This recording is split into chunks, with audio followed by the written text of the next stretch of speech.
There's not many issues and topics that Dan talks about that are as evergreen.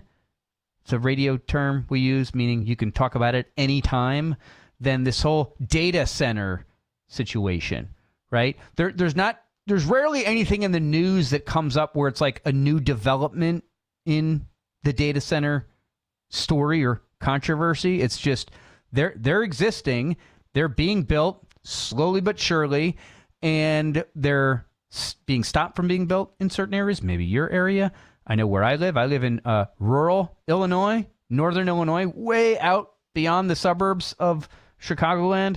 And they're talking about them out here, and a lot of people have major problems with them.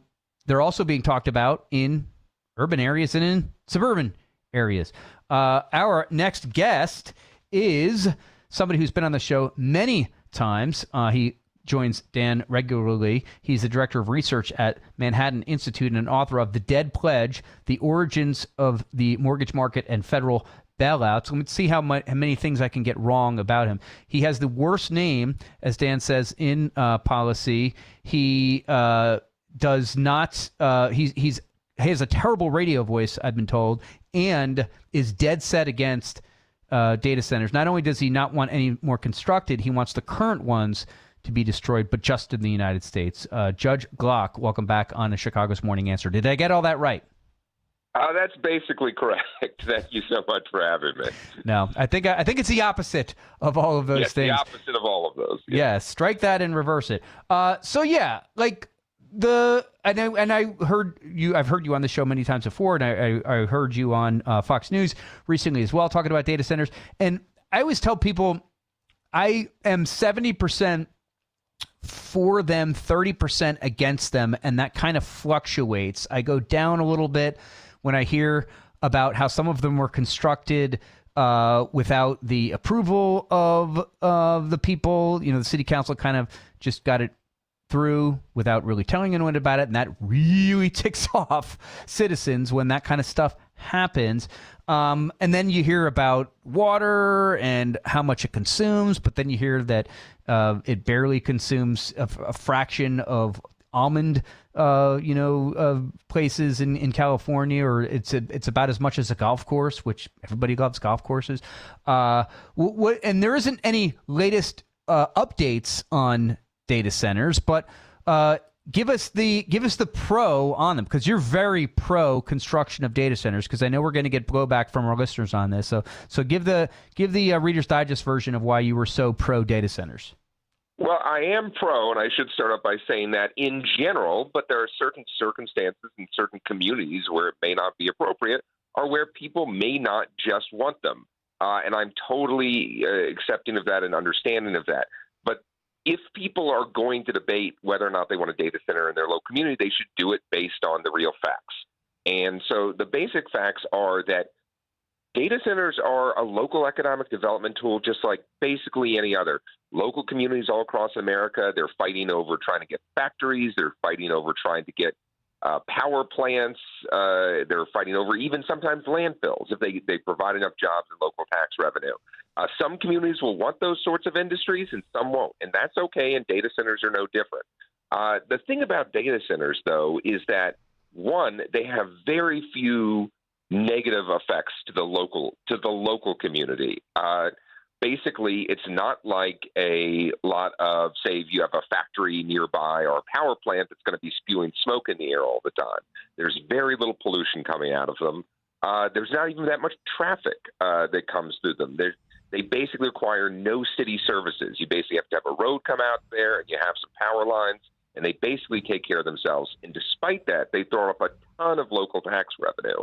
And that's very important. You've seen numerous places in the U.S. where about half of their taxes are now coming from data centers. And that allows the local city council or county commissioners or whomever to cut taxes, to improve schools, to do a lot of the other things. So there's a lot of benefits. There's minimal downsides. I can talk a little bit more on the downsides if you'd like, because I understand some of those concerns, and we can drill into those. All right. Well, what about the biggest one I have is the displacement of farmland where we live. It's the one thing they're not making more of, as they say, is land. but we see a lot of these data centers gobbling up otherwise fertile, awesome, perfect for growing corn and soybeans and so much other farmland, in one of the most fertile areas in the world, the Midwest United States. And that's what we're primarily talking about here, obviously, because we're a Midwestern show. What about that?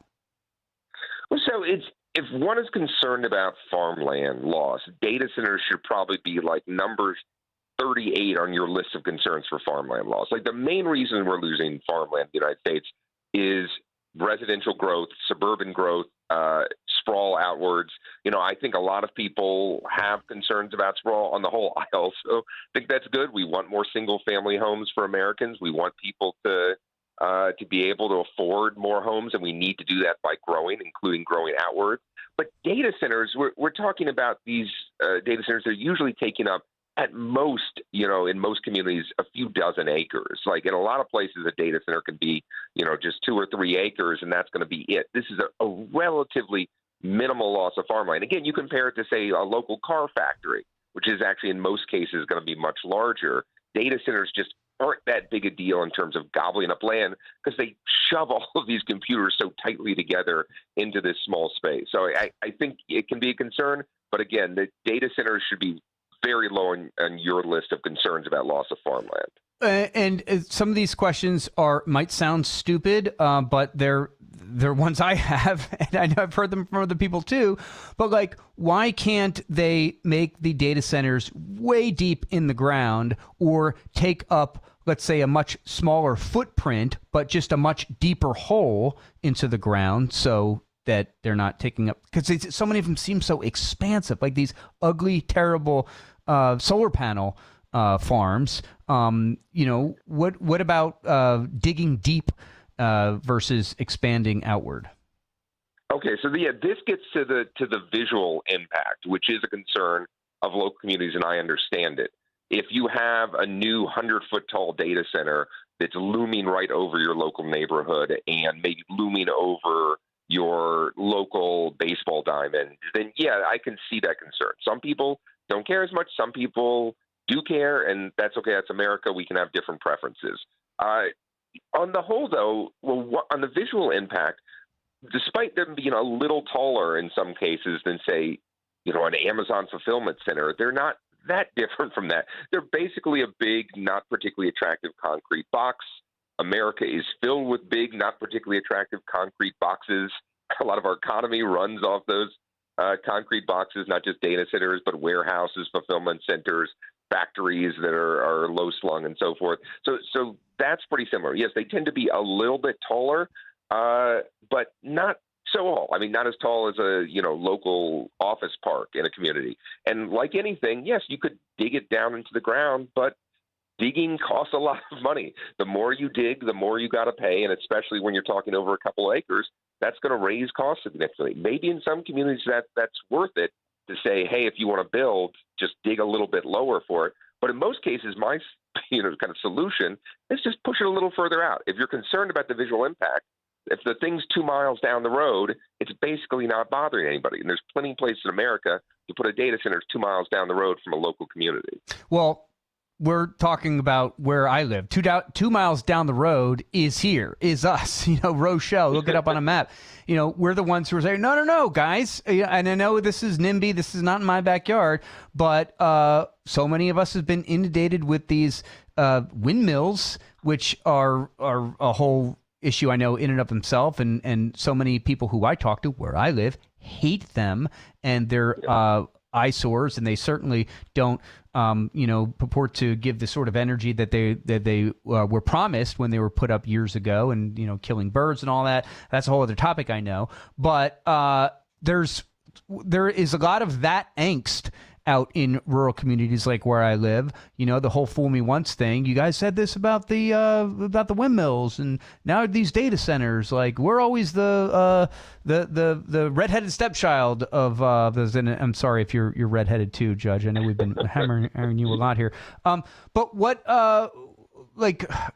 and the energy thing too is a big question as well. The energy consumption and the water. Can you dispel that? if you will, and then talk about the positives, because I know we've only been given the negatives. Well, so we can talk about the energy effect, including from potentially building more unnecessary windmills and solar panels. And in general, I think those are just downstream of the fact that the federal government is giving excessive subsidies to these sorts of energy production, these renewable energy installations. And they are some of the most land-hungry types of energy you can imagine, windmills and solar panels. You know, a little oil derrick or a nodding donkey, those little wobbling things you see out maybe in Texas or out in the country, those can produce as much energy as sometimes acres of solar panels or something else. So that concern, again, I get it and understand it.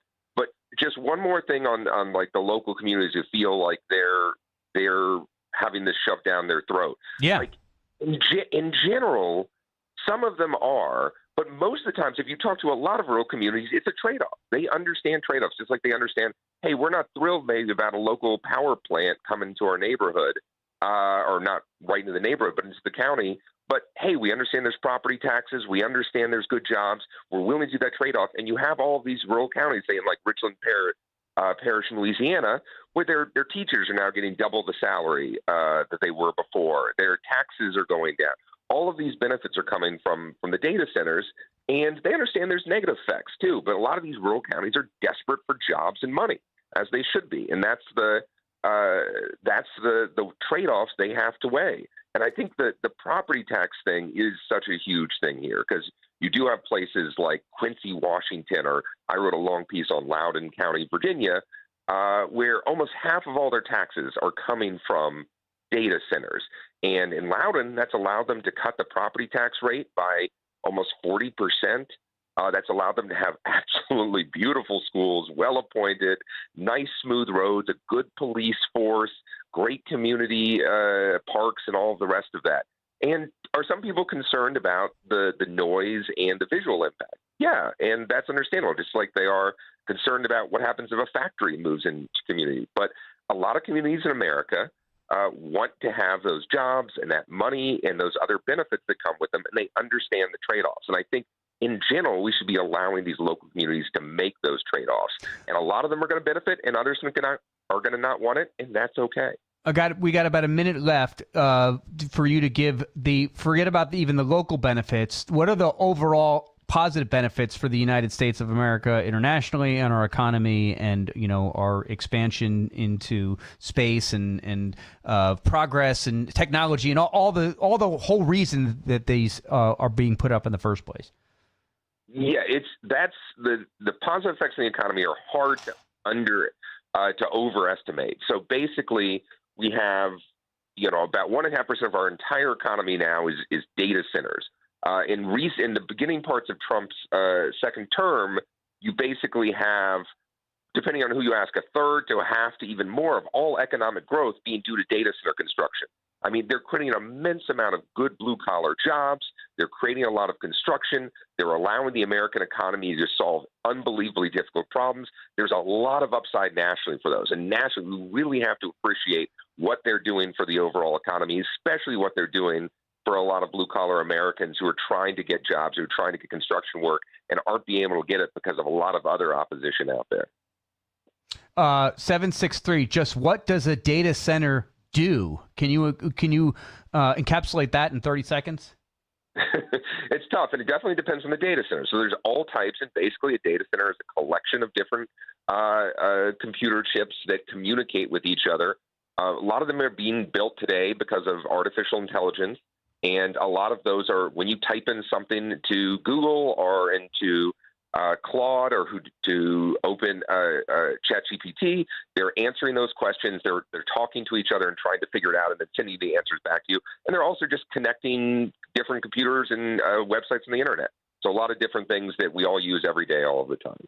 Judge Glock, we really appreciate your time and enlightening us on this. This topic is not going away, and I'm sure you will join AM 560 Answer again to give your viewpoint on this, and your very, very educated viewpoint. Thank you so much, as always, for coming on to Chicago's Morning Answer. Thanks so much for having me again. We'll be right back. Hear about the big stories of the day. then talk about them right here on Chicago's Morning Answer on AM 560. The Answer. When your joints hurt every day and you've been told you need surgery, do your homework. Once a joint is replaced,